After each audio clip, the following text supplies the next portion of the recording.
evening to everyone joining us from around the world. Welcome to the webinar on global perspectives on hospital antimicrobial stewardship programs and policies, which is part of the 5th World Antimicrobial Awareness Week digital event series. Now I will hand over to my colleague, Dr. Catherine Duggan, to share a few words before we start the webinar. Thank you, Aysu. Thank you, everyone. I wanted us to take a few moments now to remember Mrs. Sandy Sinclair, the wife of the FIP president, Paul Sinclair, but also a very well-loved member of the FIP family. Sandy passed away last Friday and her funeral was today. And I wanted to share a moment of respect, memory and friendship, a real offer from a family at FIP. So we just take a couple of seconds together, colleagues, to remember Sandy.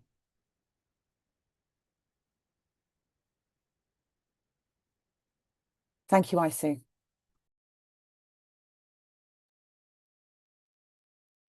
Thank you, Catherine. My name is Aysu Selçuk. I am FIP Development Goals Lead. Together, I will be moderating the digital events. Prof. Catia Caneiras, she is the FIP AMR Commission Co-Chair, and she is professor at the Environmental Health Institute, Faculty of Medicine, University of Lisboa, from Portugal. Hi, everyone. Yes, thank you, Catia. So before we start, I would like to share some housekeeping announcements. This webinar is being recorded and live streamed via YouTube. The recording will be available on our website at www.events.fip.org. You may ask questions using the question box provided, and you are welcome to provide feedback to webinars@fip.org. If you aren't a FIP member and if you would like to join FIP family, please become a member of FIP at www.fip.org/membership registration. And we also have some translation tools. If you would like to watch the webinar with your own language, please turn on captions and enable the translation toggle. Choose your preferred language under My Caption Language. Now you can follow along with live translated captions. And now I would like to hand over to my colleague, Catia. Thank you. Thank you so much, Aysu. Please join us for the FIP World Antimicrobial Awareness Week digital event series, a dynamic global platform highlighting innovative strategies and collaborative actions to prevent antimicrobial resistance. Next slide, please. With this QR code, you can join to all digital events and also watch the recordings of the events that already have been taken. The learning objectives for today, it will be the showcase updates of FIP work in antimicrobial resistance and stewardship globally. We also want to examine the role of pharmacists in developing, implementing, and sustaining effective antimicrobial stewardship programs. And finally, identify challenge, opportunities, and best practices for strengthening antimicrobial stewardship in hospital settings. The program of this webinar, which will have the welcomes and introduction, also the FIP strengthening action on antimicrobial resistance, the role of pharmacists in implementing hospital antimicrobial stewardship programs, the policies on hospital antimicrobial stewardship programs, also the findings of FIP survey on hospital antimicrobial stewardship programs, and finally Q&A sessions and closing remarks. This webinar aligns with FIP Development Goal 17 and antimicrobial stewardship. Also the FIP Development Goal Communicable Diseases and Patient Safety. It also have secondary development goals where we can link antimicrobial resistance and stewardship with other development goals. But as you know, it's important to remember that a multidisciplinary approach is crucial for the success of antimicrobial stewardship programs, as each professional group provides distinct expertise. And now I have the honor to present you the most committed and energetic CEO in the world, that is the FIP CEO, Dr. Catherine Duggan, that will talk with us about FIP strengthening action on antimicrobial resistance. Dr. Catherine, the floor is yours. Thank you so much. Thank you so much, Catia. This is a bit of pressure put on me now. I have to remain lively and enthusiastic. Thank you so much for your words. So we're going to watch a little video about our declaration on antimicrobial resistance in a couple of minutes, but I wanted to remind everybody, or to tell everybody who doesn't know, that earlier this year at our 83rd World Congress of Pharmacy and Pharmaceutical Sciences in Copenhagen in September, the FIP Copenhagen Declaration on Antimicrobial Resistance was signed by 82 member organizations. And this declaration sets out clear global priorities to tackle AMR. They include strengthening international partnerships, promoting vaccination and the responsible use of antimicrobials, safeguarding medicine supply chains, advancing research on antimicrobial stewardship and health outcomes. And we can see by the strength of signatures that more than half of our member organizations are committed to this, and we would welcome everyone else to be committed as well. I would also say, and Catia would agree with me, I'm sure, that different countries may take different approaches dependent on their priorities and their needs at that moment. To celebrate the milestone, we created a legacy video in collaboration with key stakeholders. The legacy case study highlights the processes outlining how we will advance this important work.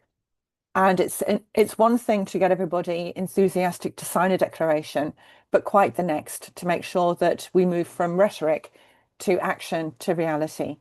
And further actions building on the declaration's commitments are planned for 2026. Anyone who is attending today or afterwards, you can scan the QR code to watch this video, and we'll take a few moments now to do so.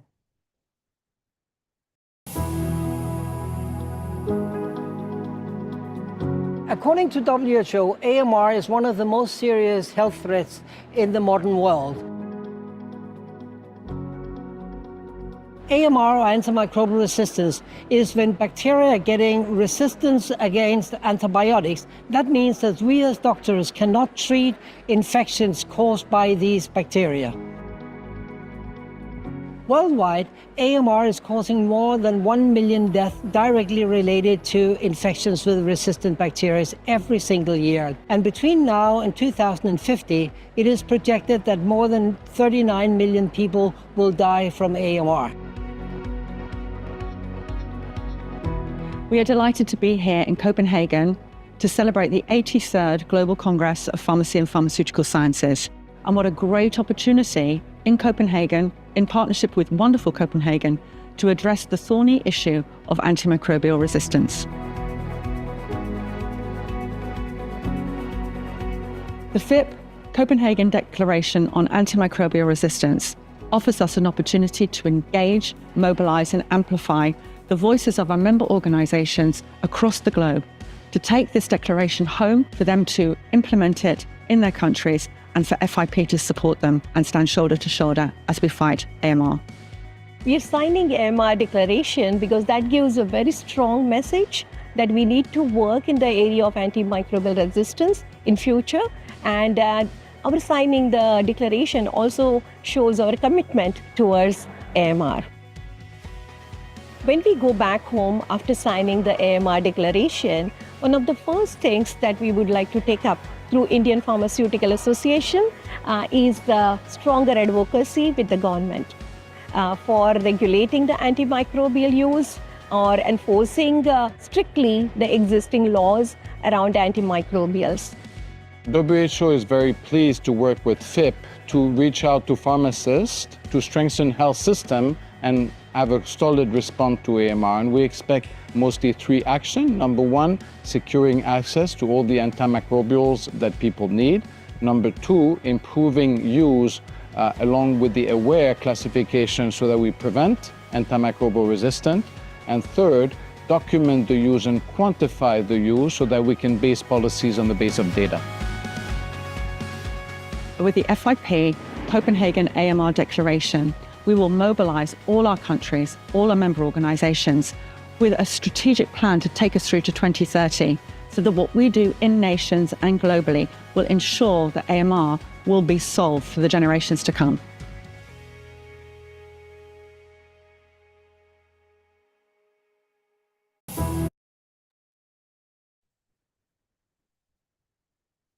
So it's very important now that we move from I think the enthusiasm of that declaration into some actions. And some of the actions are very administrative in many ways. We're going to have monthly communications and follow-ups via email, really providing everybody with a short summary of recent progress. We're going to be holding regional meetings so that we can plot progress across the regions, but also barriers and challenges that colleagues are facing. We will also be surveying an AMR progress survey, and each year we will update that so that we have a constant feed into how we're doing on this. And it's important for me to say that progress can not only be positive, but also how you face adversities or challenges in country. And we've seen that with many of our programs. So we don't want our colleagues to just share successes. We want them to share experiences. Others will have had the same problems or similar challenges that they will have undertaken. And then between August and September next year, we will have an AMR summit online and face-to-face. We're working out how we would do that, where we would do that. And by this time next year, at the World Antimicrobial Awareness Week, we will have a progress report. In the strategic plan that was signed off by Council in Copenhagen, we have a specific strategic objective on One Health and AMR. The Congress next year is really focused on One Health, bridging science, education and practice. And so AMR forms a golden thread from the declaration in Copenhagen all the way through to action and reports in Montreal, and then on to Kuala Lumpur and wherever we may be after that. It's a great opportunity for us to move in an enthusiastic, collegiate, supportive way together. And I'm really excited to see the event that we have today and how all of these findings, these thoughts, these engagements can feed into the work plan for next year. If you have any thoughts or priorities or you want to get involved, please contact me or the team, and we will be very, very happy to include you in the plans for next year. Lovely. We're holding in 2025, we held a side event at the World Health Assembly with over 100 participants, invited participants, who came to share all of the progress we're making across all of our priorities. But the big focus, in collaboration with the Red Cross in Geneva at their headquarters, was AMR. In any disaster situation, whether that be war, famine, climate change disasters, natural disasters as we call them, there will be a program and a problem with antimicrobial resistance. So it's really important that we mobilize our professions and that we work together to meet the challenges. There in Geneva, we had panelists, including the Minister of Health for Portugal, the Ambassador of Global Health, and colleagues from WHO, IFRC, the Red Cross, and Swiss Tropical and Public Health Institutes, all of them excited by the work that pharmacy can do, all of them enthused by our passion and enthusiasm for this area, and all of them motivated to work with us and hear more about the work that we're doing, the work that you're doing in country. Next slide, please, Aysu. Then we have issued a set of reports in line with the UN AMR political declaration, and you'll see these focus on all of the issues around antimicrobial resistance, which is the problem, and stewardship, which provides us with some of the solutions. The interactions, the interconnectivity with communicable diseases, looking at global health trends and our frail elderly populations, as well as our youth, access to medicines, substandard and falsified medicinal products, vaccination, then specific issues around viruses such as HIV, TB, sore throat management, how we can potentially steward the use of antimicrobials in all of these. And then through our AMR regional roadmap, we aim to meet the global challenge with global solutions. As I said in my speech in Copenhagen, we have to be able to provide a roadmap towards solutions for the generations ahead. Otherwise, the legacy we will leave them is a terrible one. So we need to stand shoulder to shoulder to deliver that. If you want to have a look at the antimicrobial stewardship program in the hospital setting, here is the QR code for that. The report provides you with an overview of current hospital antimicrobial policies across all 6 WHO regions, insights from a survey we held last year showing widespread availability of resources for antimicrobial stewardship, country-level training programs, and summary of core hospital ASP principles, as well as the key competencies pharmacists contribute to these programs. And there's a big virtuous circle here. The more you get engaged with this work, the more we can refine it, update it, and that you can contribute your case studies, but not just those that are new, those that are existing and those that were at the forefront of this work. Continue to contribute the data, continue to help us learn and grow, and show and share best practice everywhere. Lovely. Thank you so much, Aysu. Thank you so much, Catia.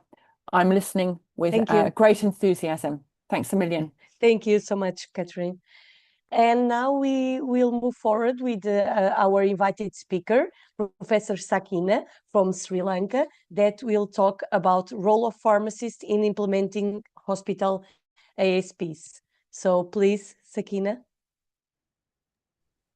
Thank you, Katia, for the introduction. Hello, good evening from Sri Lanka. Thanks for the opportunity here. So the first of all, let's see why pharmacists are central to antimicrobial stewardship. So pharmacists are central to antimicrobial stewardship because they directly influence antibiotic selection, dosing, monitoring, and review, making them indispensable to hospital stewardship. Studies also have demonstrated that pharmacists are competent in leading and playing central roles in antimicrobial stewardship activities. So this has been shown to decrease mortality, hospital stays, cost, as well as overall antibiotic utilization. The CDC recommends pharmacists as leaders or co-leaders of hospital stewardship programs. So what all these suggest is pharmacists are key members of multidisciplinary antimicrobial stewardship team. So you can also see the references that we have. Next slide. So let's see some of the examples of pharmacist impact in antimicrobial stewardship. So clinical pharmacists have been instrumental in effecting changes at both organizational and at national levels. The UK has seen major antimicrobial stewardship improvements over the past 15 years due to strong integration of specialist pharmacists. The pharmacists in sub-Saharan African hospitals, they have successfully led antimicrobial stewardship programs, including protocol development, ward rounds, audits, and feedback. So there are some studies which shows pharmacist-led antimicrobial stewardship reduced inappropriate prescribing from 34% to 12%. Also reduced mortality from 11% to 9%. So this shows improved, reduced cost, reduced length of stay, and readmissions in the hospitals. Next slide, please. Let's see what are the role of pharmacists in antimicrobial stewardship teams. As we all know, antimicrobial stewardship is a multidisciplinary teamwork, and pharmacists are playing an important role. So these are some of the role of pharmacists in antimicrobial stewardship. One is medication management. So pharmacists optimize antibiotic doses, facilitate IV to oral switches, conduct post-prescription reviews. And pharmacists are leaders in antimicrobial stewardship teams. So they lead stewardship initiatives, including audits, guideline development, and tracking antibiotic use. Also, they contribute in monitoring and evaluation process.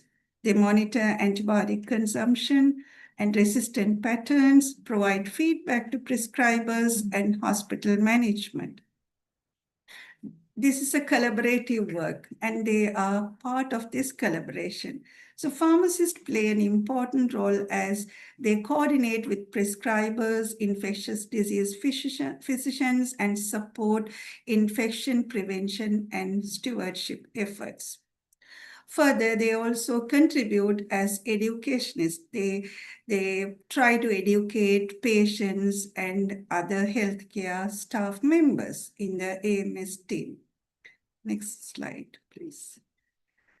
So in this concept, there are some challenges faced by pharmacists when we are working as AMS in the hospital setting.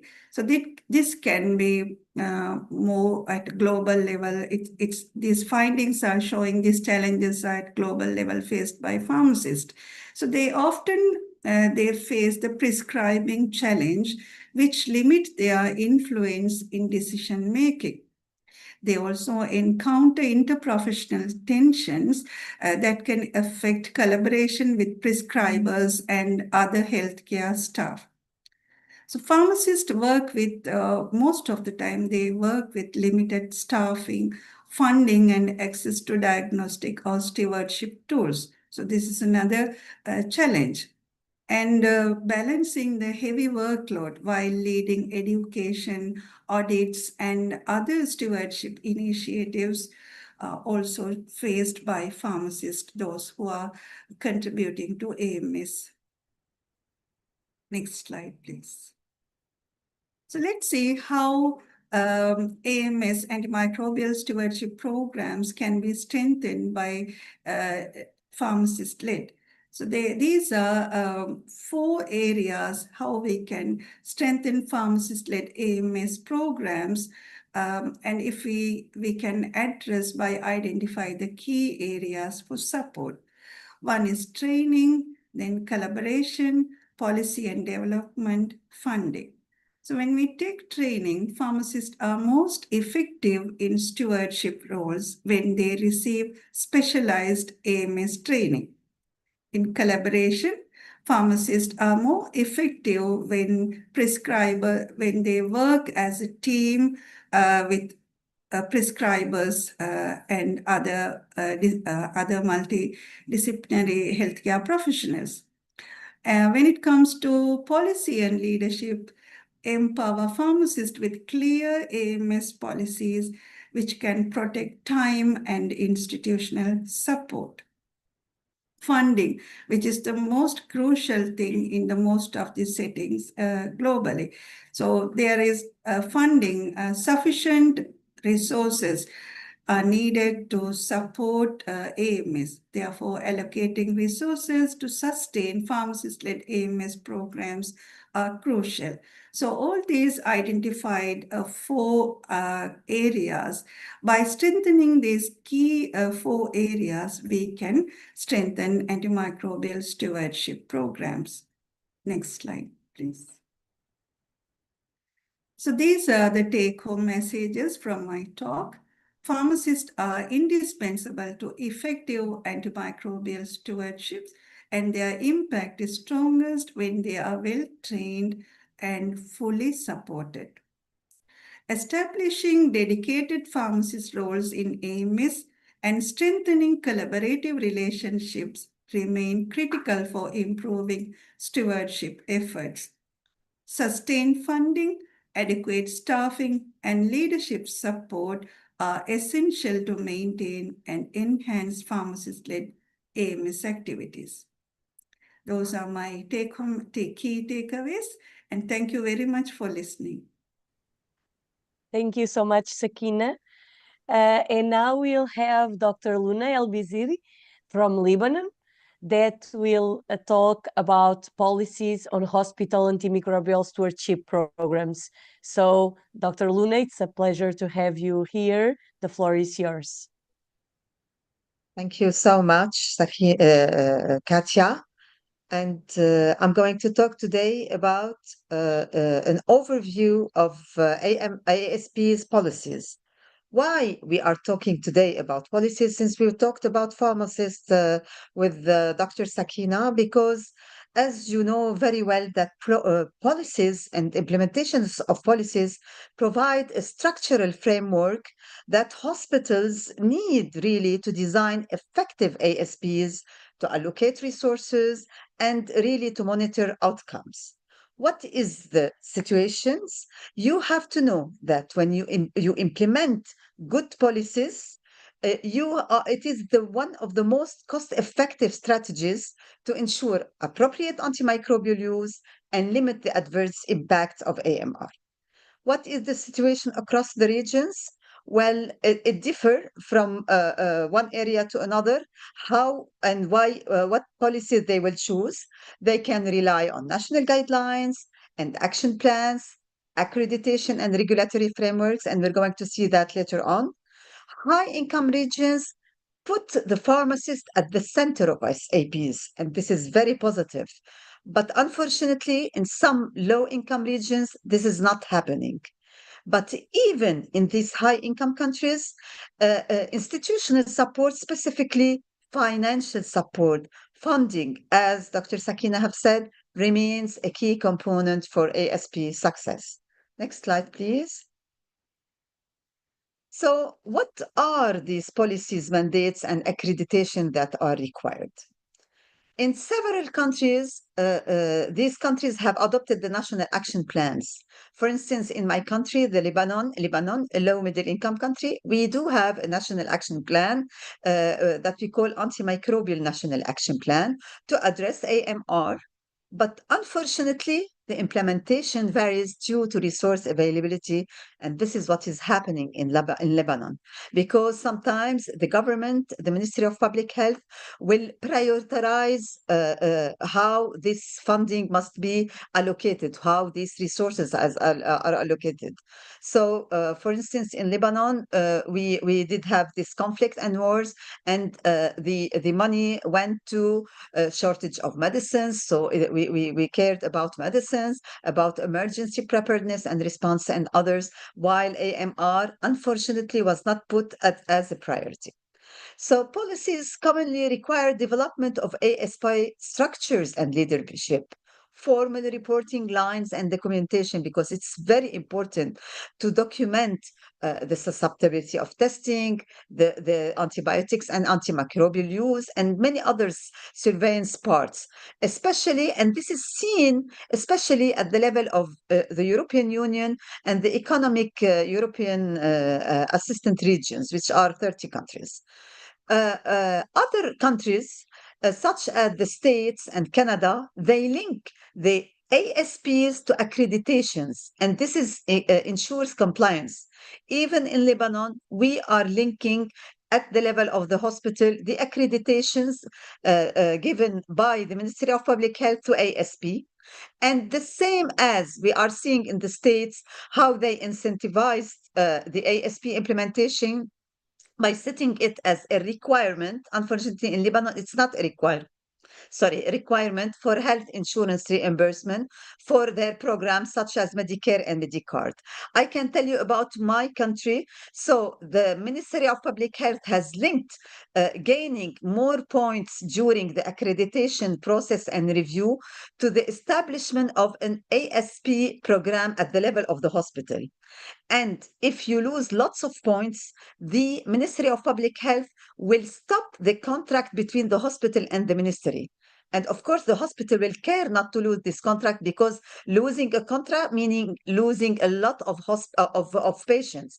And of course, no hospital wants to lose the patients. So that's why it is a way, indirect way, if you want to say, to incentivize those hospitals to really establish an ASP committee within their setting. Next slide, please.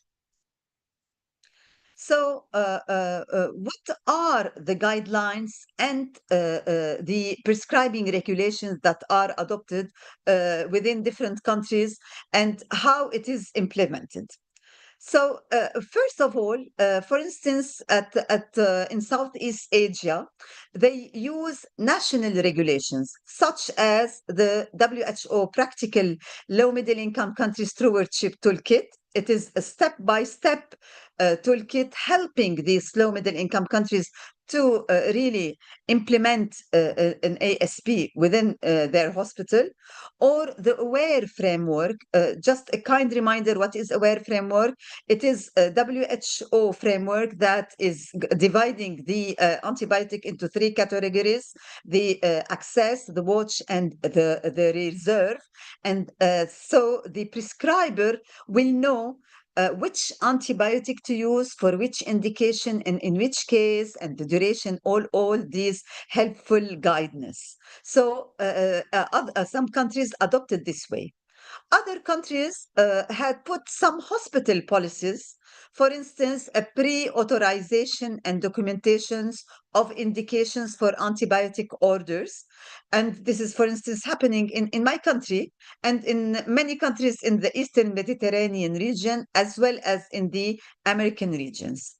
Another way is to put a formulary restriction. What do I mean by that? It is an audit and feedback, and a formulary restriction, and a post-prescription review, not only an authorization before prescribing the antibiotic, but also to review why this product has been prescribed, the duration, the treatment, the indications. And this is a mandatory requirement at the level of GCC countries and Canada. Finally, a third prescribing regulation, which is a good regulation, is to really switch from IV to oral route, switch the antimicrobial as soon as the patient's conditions will allow. And some regions like the UAE require to adopt this prescribing regulation. This is very positive because you are minimizing the use of IV. You are minimizing the super infections or problems within the IV system. So it is a good regulations. Next slide, please.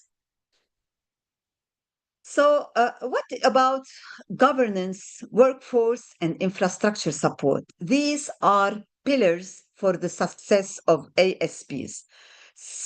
Let's see how the governance is implemented globally. In Africa, governance is stepping a good governance, if you want, regulations has been stepped.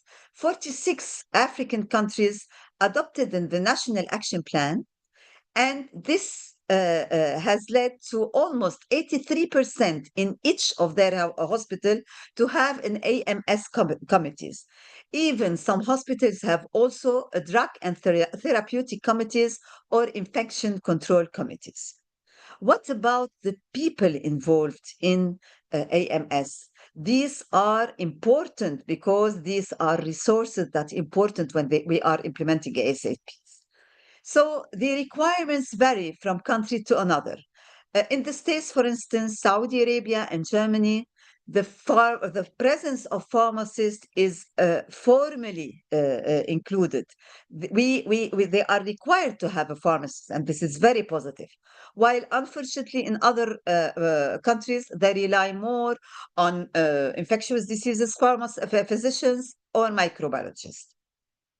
Finally, infrastructure support is very important because you have to monitor, to survey, to collect data. So investment in labs and IT infrastructure like AMR's net or WhoNet's networks, by the way, those are free software that will help the people working in the lab to collect this data. And the GLASS reporting, they have strengths, of course, the stewards' capacity. Nevertheless, an important thing that you should know that unfortunately in many countries, especially in sub-Saharan Africa and Latin Africa, they struggle with two major problems that, for instance, in Lebanon, we are struggling with one of these problems, which is the funding. Because even if you have the best policies, but you don't have the money to implement it, you're going to lose your ASP. And the lack of personnel well-trained and educated that knows how to establish and to implement the ASAP is also important. And some countries is lacking this. New slide, please.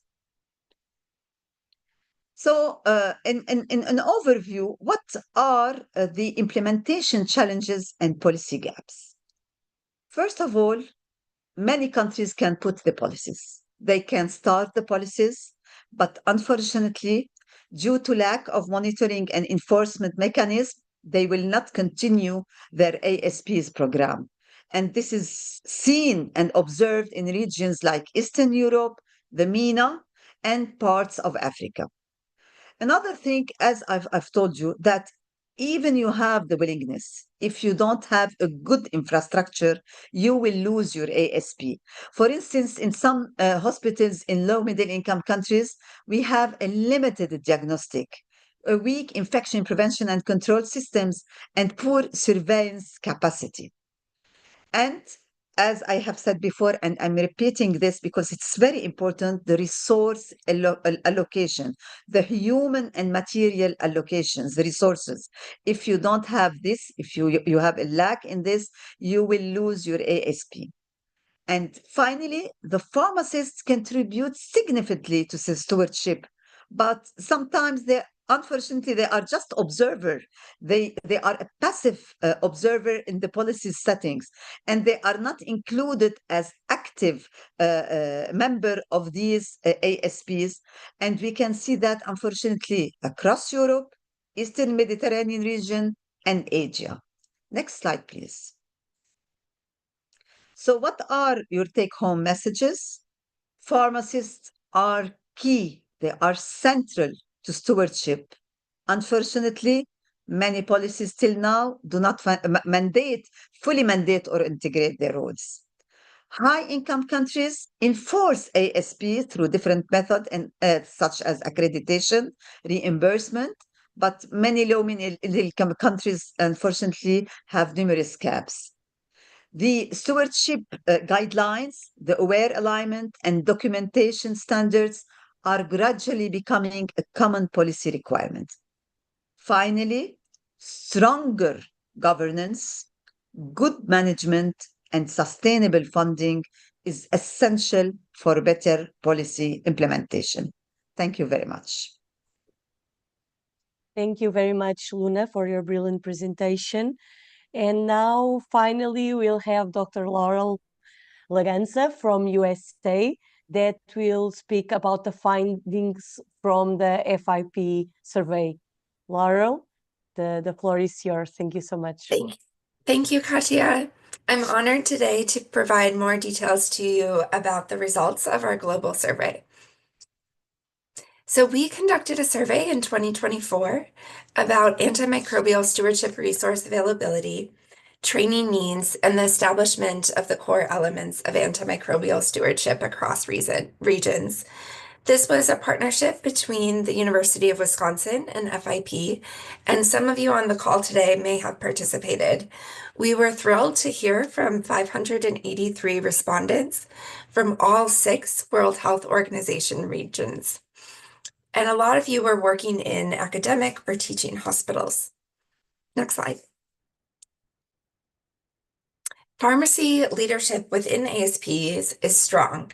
We've already heard from our speakers today how important that is, with a lot of pharmacists taking on leadership roles.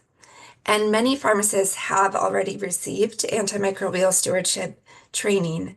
However, that's not consistent globally.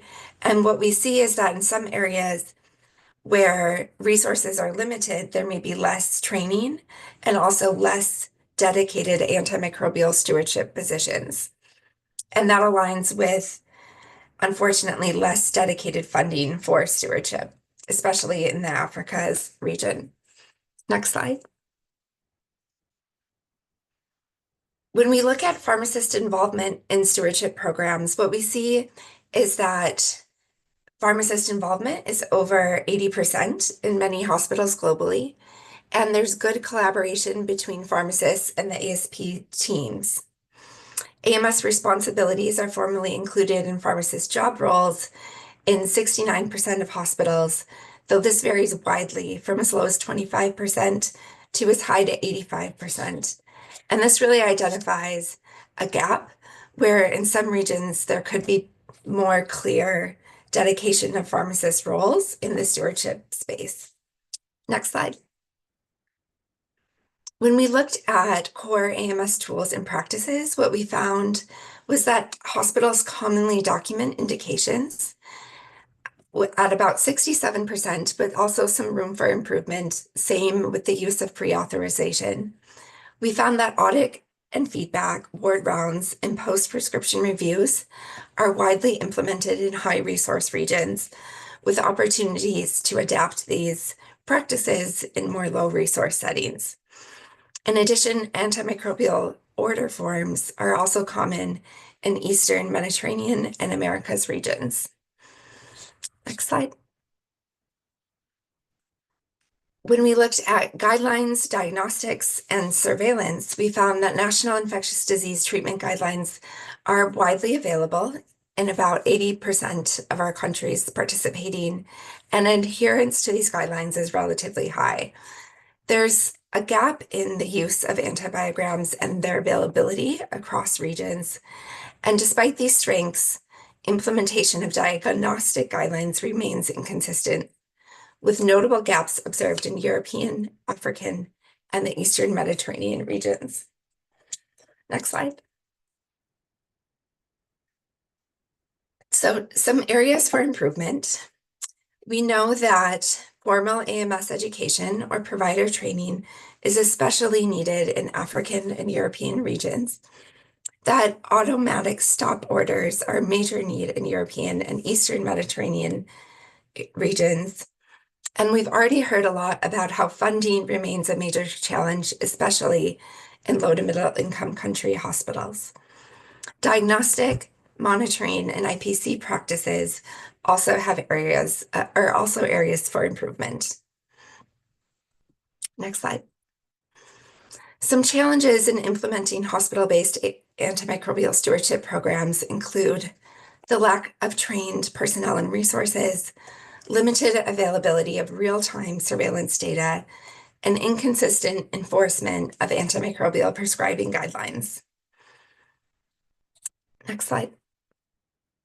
So we have some recommendations for the way forward, and these are further detailed in our new report about enhancing interdisciplinary collaboration, expanding training and capacity building for hospital antimicrobial stewardship teams, improving antimicrobial usage tracking and reporting mechanisms, and strengthening policy enforcement and accountability in hospitals.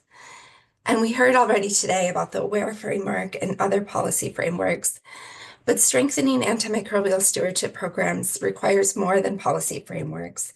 It demands rigorous implementation, regular audits, and transparent reporting of antibiotic use in healthcare facilities.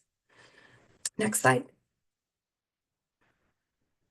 Future directions for strengthening hospital-based ASP efforts are to provide advanced training in infectious diseases, pharmacotherapy, and stewardship. We saw this is especially needed in some regions of the world. We can develop AI and digital stewardship tools to support optimized empiric therapy and clinical decision-making.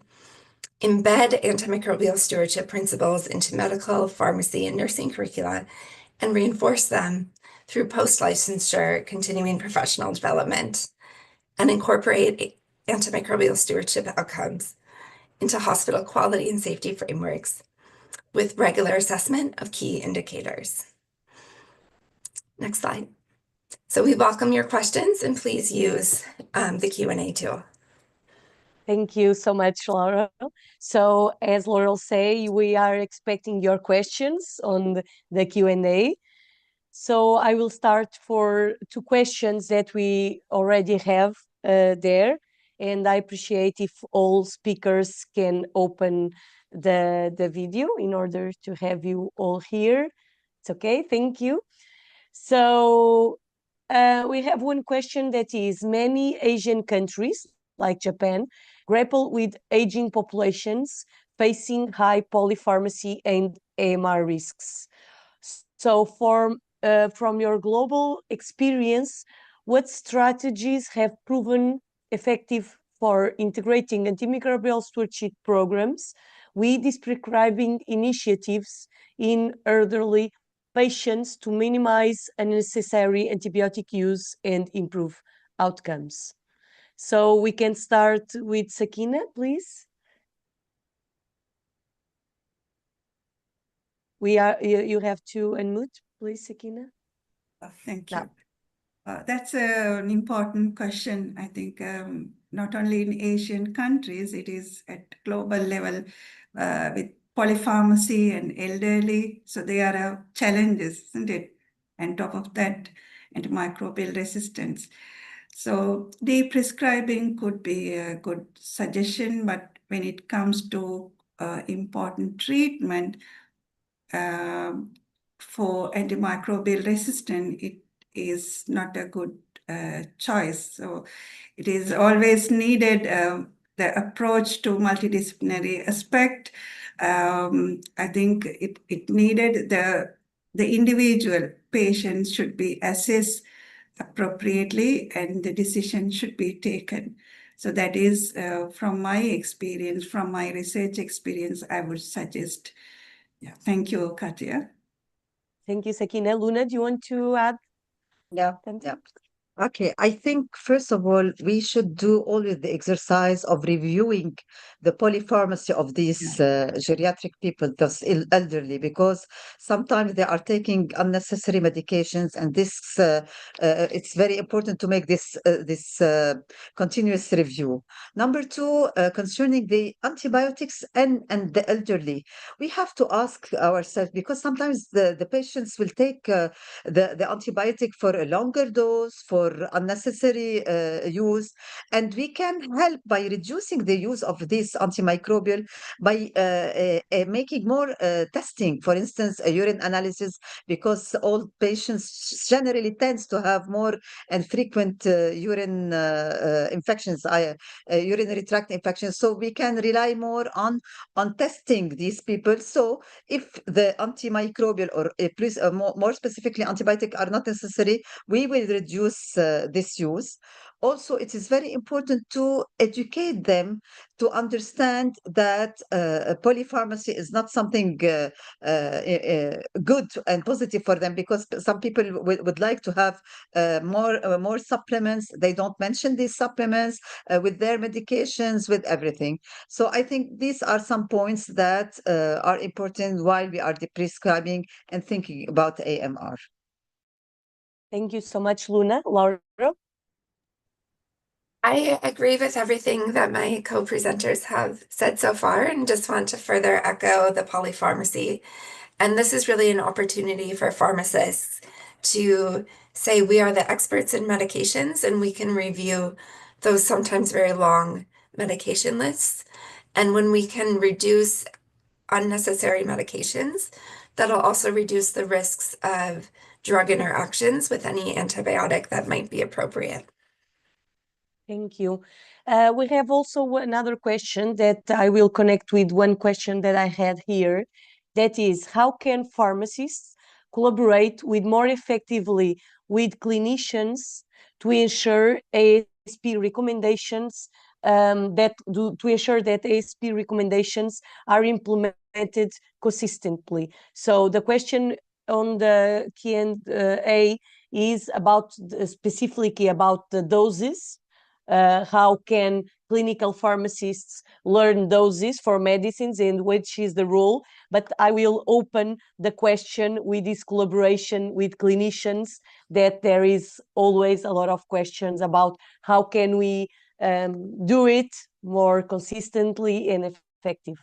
So Laurel, we can start now for you. Yes, thinking about medication doses, I think our practice guidelines, if you have national guidelines or guidelines from another area that's similar to your practice setting, I think that's where you can find strong evidence-based recommendations for different good doses, and communicating your recommendations to the other providers that you work with, and always saying where you're getting that recommendation from. I think that builds rapport and trust that you're making a recommendation for a specific dose based on whatever the guideline is. And I think as you build those interactions, you can continue to build trust and relationship and further develop interprofessional teams. Thank you. Now, Luna, please. Yeah, I believe sometimes this collaboration is due to the fact that there's tensions between the two teams, the pharmacist team and the physician team. So if we put clear guidelines, if we collaborate in putting the educational training for all the staff, if the pharmacist is really having this interprofessional relationship, this could help to reduce this tension and allow more to have a positive relationship where clear guidelines approved by both team is implemented. So I think this is the gap where the pharmacist is not central. If it is just an observer, he will not be able to monitor these things. So I really highly from here really want to say that we are the expert, and we know well about antimicrobial, and we can help positively for the sake of the health of the patient. Thank you. Sakeena, do you want to add something to the discussion? Yes, Catia. I totally agree with my panelist, Laurel and Luna. So those are very, very important points they have raised. As I'm from a low middle income country, I think it is again more important, as Luna mentioned, that the guidelines will actually keep the borders between the other healthcare professionals and pharmacists. So where we have sort of tension in our settings. So the guidelines are very important, and following the guidelines, again, important by pharmacists. Thank you. Thank you. And now we have here a difficult question. That is, if you know any AI tool for assisting in ASP and surveillance of AMR that are new potential threat. I don't know who wants to know.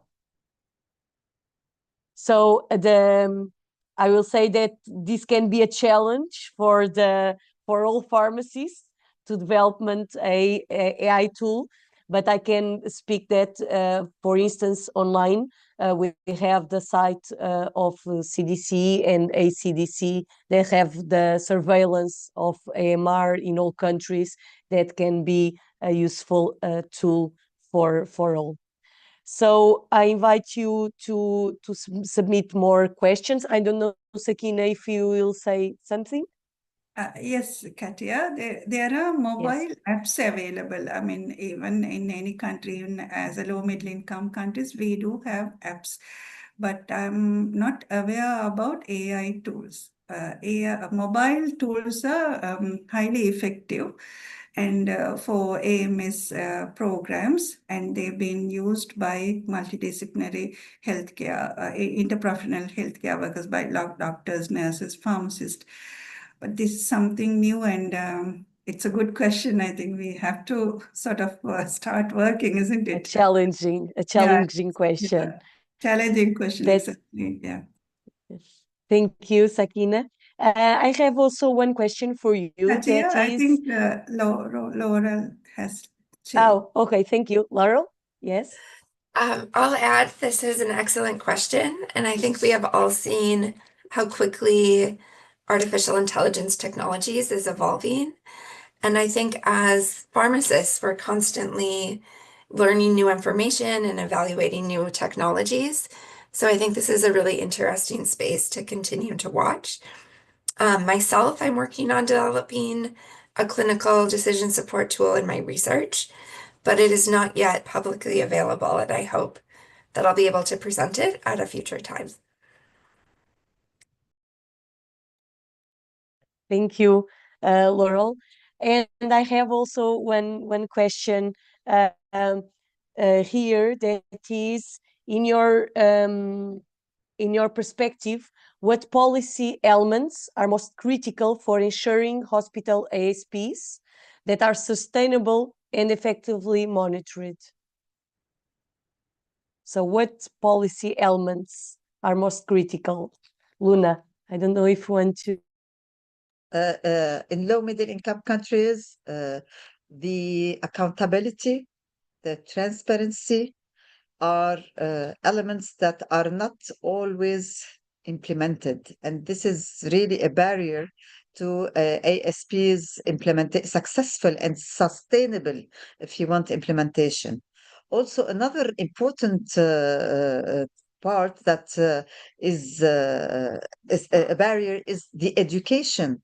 If you are highly educated about the AMR, the consequences of AMR, and the benefits of having and establishing an ASP, you will do it by yourself. You will encourage others to implement it. So, yes, you have the enforcement part, but also at the same time, you have to encourage people by knowledge and capacity building to have implement ASPs through soft ways. So this is my opinion. Thank you so much, Luna. So I will also ask to the question, Catherine, from your perspective, how can we better give to the pharmacists better support, training, or policy advocacy to strengthen the hospital and also the community ASPs programs? So I think you mentioned something very important there, Catia. We can't have hospital or community. We need to really be talking about this as a system-wide approach. And I think the way we see things succeeding is to meet the needs of the individuals or the country. So you don't force them to do advocacy and then training and then policy development. They need to see what their priorities are, because the moment you meet a priority, then you feel empowered, and then you can identify the next need and the next need. So what we see is we can provide all the tools, a menu of tools and training and development and advocacy and examples and case studies, and then individuals can pick and choose. So long as we're talking about good practice and a good standard of training or policy development or advocacy, the order in which you do them needs to be from the individual. And then we're supporting nations to deliver through their individuals. And I think actually you can look at yourself as an example. You know, there's a national priority for you to be really enthused, engaged, and empowered to deliver. But you yourself have to be developed to be able to do that. And then you know that you have the knowledge and you are empowered to speak well at highest levels, but also to encourage others. So it's really that whole notion of training the trainers, but also coaching individuals to be the leader that they need to be in this area. I don't think it's just a hospital thing. I know that hospital have particular issues around antimicrobial stewardship, which obviously we have to keep very central. But I think this is a real issue for all of us. And Catia, may I say, in our engagement around the FIP strategic plan, I have had some people saying, why do we have an entire strategic objective on One Health and AMR? And I have said, well, if you look at AMR, it's the wicked problem of a lack of investment because of the models of drug development we have in all our countries, the way we've allowed drug development to evolve. So it's front-footed by investment because at some point you're going to get a successful molecule that will then pay you back as a company or as a set of companies. This needs a look at. We need to think about how would we do this. We need to also look at how we pay for antimicrobials. It's a very strange, perverse incentive. We want to make new entities that we don't use, which is completely the opposite to any other medicines. And we've all grown very used to living for 100 years or more with antimicrobials for everything. And the impact of not having antimicrobials on every single stage of medical care and for every single thing that a pharmacist does is so huge. Then you layer on top the fact we've got climate change and we've got emergencies and we've got natural disasters and we have wars and we have conflicts. And suddenly you can see, I will promise we will redo the strategic plan if we get a solution to AMR in the next 5 years. But for me, it's an example of a wicked problem. And if we don't place pharmacy at the center of this, then we are really not the medicines experts or the access to safe, affordable, and effective medicines that we say we are. So that's why I'm enthused or passionate about this issue. I think it's one that has so many points of contact for every single person, hospital, community, of course, but every single one of us should be engaged and involved and moved by AMR and finding solutions for AMS. So that's my point there. In summary, I think we need to do what people need straight away, and then they feel empowered, and then they can come on board. And we've got a very big FIP ship, and there's space and place for everyone to come in and share their examples and share their learnings. We really need to move quickly with this. Thank you, Catia. Thank you so much, Catherine. I absolutely agree with you. And moreover, you showed to us the wide road that antimicrobial resistance have, and also some thematics as vaccination or point of care testing that are completely related with antimicrobial resistance and also with stewardship. And sometimes we don't see immediately the connection between these thematics. Absolutely agree. So to finalize this discussion, we have two questions about low resource hospital settings and also low and middle incomes countries.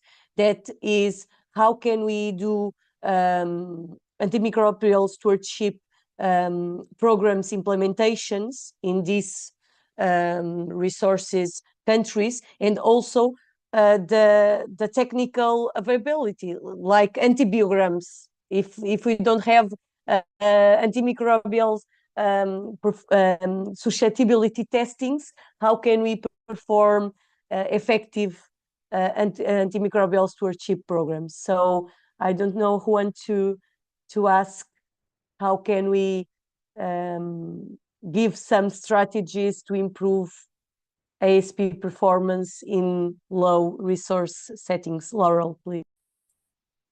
I'll start with a few thoughts, but I'm sure my panelists or my co-presenters will have more to add. I think what we've seen be successful is both at a national level, that funding priority. And I know in not all countries is there dedicated funding for stewardship. But what we also saw in the results of the global survey is that even in regions where there isn't dedicated funding, we had a few countries that were outliers that are still doing really incredible stewardship work without dedicated funding. And I think what is going on there is we have pharmacist champions that are partnering with their interprofessional teams, with their physicians, And despite not having dedicated funding, they're still making a stewardship program via that collaboration. So I welcome additional comments from my co-presenters. Yes, Luna. Thank you, Laurel. Okay. You know, one of the major problems in low and middle income country, despite the conflicts and wars sometimes and others, the problem is lots of countries will rely on outside funding. For instance, some NGOs will come with some programs and they have money and they invest in these ASPs. And once they go, the money will go and the program will stop. And this is one of the major mistakes that countries are doing. And to be honest with you, I had made a panel expert, a focus group with all ministries in Lebanon to understand why our national action plan for AMR has been stopped. And they were raising this problem, but their solution is not to rely anymore on funding. You have to know how to manage your resources, your material resources and your personnel, and to really adopt sustainable strategies that will allow that. Not today I have the money. You have to have a sustainable policy and a sustainable guidelines which will allow you to continue your programs and not to rely on these external funding. So I think this is why in many countries they fail. By the way, in Lebanon, we have the private hospitals, academic ones, have the best antimicrobial stewardship program. Unfortunately, in the public hospitals where they rely on funding, they have the problem of this on-off ASPs implementation. Thank you. Thank you so much, Luna. And now to finalize this webinar, I would like to ask you a final message for the audience. Catherine, if you want to start, please. Well, I think the experts are really on the call here today, chaired by yourself, Catia. So the solutions are there in front of us, the solutions that we know about today. And the moment we start using these solutions, I think Luna mentioned a really, really good point here. The most unethical thing we can do is to start an intervention and then stop it. So I would like to just ask everybody, don't talk about pilots, don't talk about initiations, talk about proofs of concept. And then when that proof of concept works or doesn't work, move on to the next step of it and stop talking about needing to prove that something works, because we just need to prove it works a bit more than not. So it's a slightly different feeling for us as pharmacists, where everything has to be perfect, if you like. But I think the experts here have much to share. And Catia, we have a lot in our cupboards at FIP that we can share. Once people have their needs, they need to know how to go about this. We can help them with anything that they need. And anything that we don't have, we can build together. Wonderful. Thank you so much, Catherine. Sakeena? Yeah, I think the problem, AMR problem, is invisible.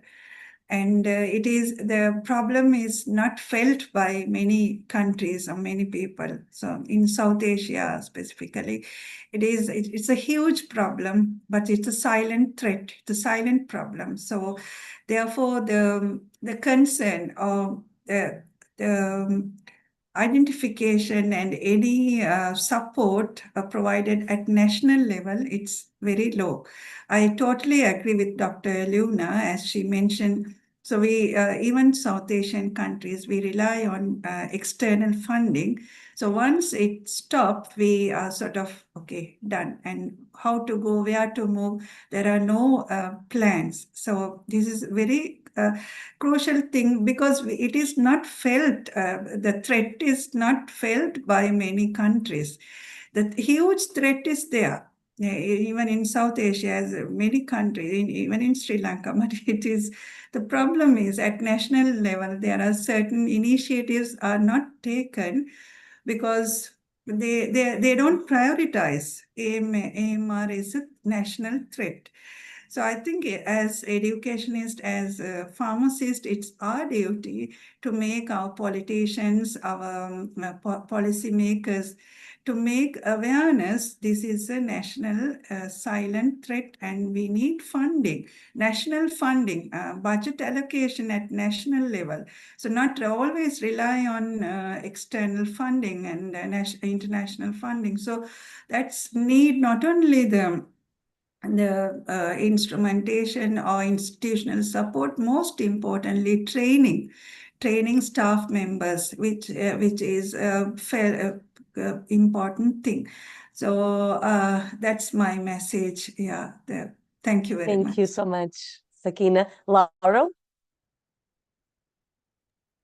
I'd like to build on all of the great points that Sakeena and Luna have brought up so far. And I think just building on the training, as Catherine said, there are resources available via FIP and other global organizations where individuals in their hospital can begin providing antimicrobial stewardship interventions. And I think starting small and gaining some momentum can be really impactful. And it doesn't have to be implementing a huge program at once, but just starting with one specific thing, I think, is how Go to action. most incredible projects get done, with just one simple start. Thank you. Thank you, Laurel. And finally, Luna, please. Well, I think even though that today we are talking about ASPs in hospital, ASP must be in every healthcare setting.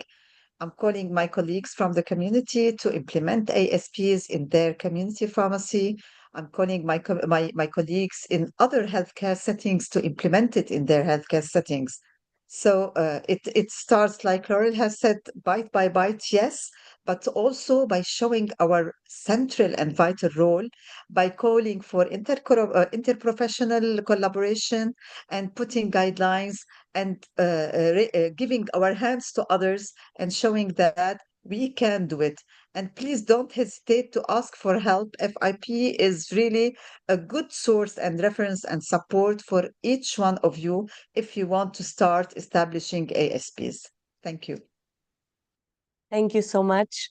So we move to our closing remarks of this webinar. Thank you to all our speakers and participants for contributing to such an insightful and engaging discussion today.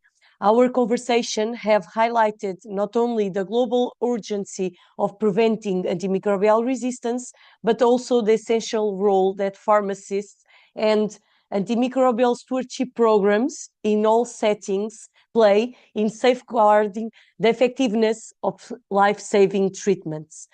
The perspectives shared from FIP strategic actions to practical implementation in all settings, also in hospitals, to the latest global survey findings, reinforce that stewardship is both a collective responsibility and a shared opportunity for innovation and leadership. As we leave this session, let us continue to advocate for strong policies, invest in multidisciplinary collaboration, and empower pharmacy teams worldwide to drive impactful change. Together, we can strengthen health systems, protect our communities, and ensure that antimicrobials remain effective for generations to come. Next slide, please. So you can check all future FIP digital events in FIP events website.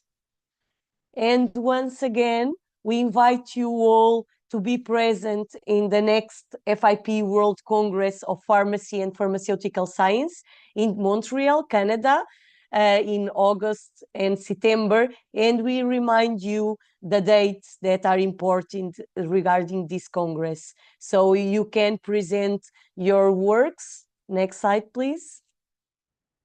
Until March 2026.